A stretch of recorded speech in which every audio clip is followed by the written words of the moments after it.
And இன்னொன்று வந்து ருபெல்லாங்கிற ஒரு இன்ஃபெக்ஷன். இந்த ருபெல்லா இன்ஃபெக்ஷன் ப்ரெக்னென்சியில் வந்துச்சு அப்படின்னா, அதுவும் ஃபர்ஸ்ட் 3-4 மந்த்ஸ்க்குள்ளே வந்துச்சுன்னா பேபிக்கு வந்து ரொம்ப மோசமான கன்ஜெனிட்டல் அனாமலிஸை வந்து காஸ் பண்ணக்கூடியதாகும் அந்த இன்ஃபெக்ஷன். ஃபார் எக்ஸாம்பிள் குழந்தையோட கண், குழந்தையோட ஹார்ட்டு, இயரு, பிரெயின் இப்படி எல்லாமே எஃபெக்ட் ஆகும். ஸோ அந்த டைமில் இன்ஃபெக்ஷன் வருது அப்படின்னா டோட்டலாக வந்து பேபியை வந்து நம்ம லூஸ் பண்ணுற ஒரு சிச்சுவேஷனுக்கு போயிடும்.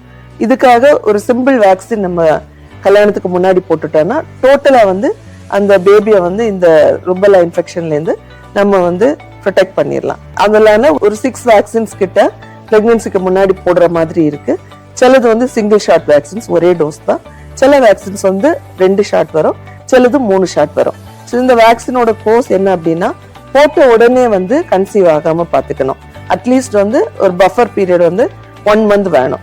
அதனால அட்லீஸ்ட் ஒரு 6 மந்த்ஸ் முன்னாடி நம்ம இந்த வேக்சின் போட்டு ஸ்டார்ட் பண்ணோம்னா நம்ம ரெக்வயர்ட் வேக்சின்ஸ் எல்லாமே வந்து கல்யாணத்துக்கு முன்னாடி சேஃபா வந்து கம்ப்ளீட் பண்ணிடலாம்.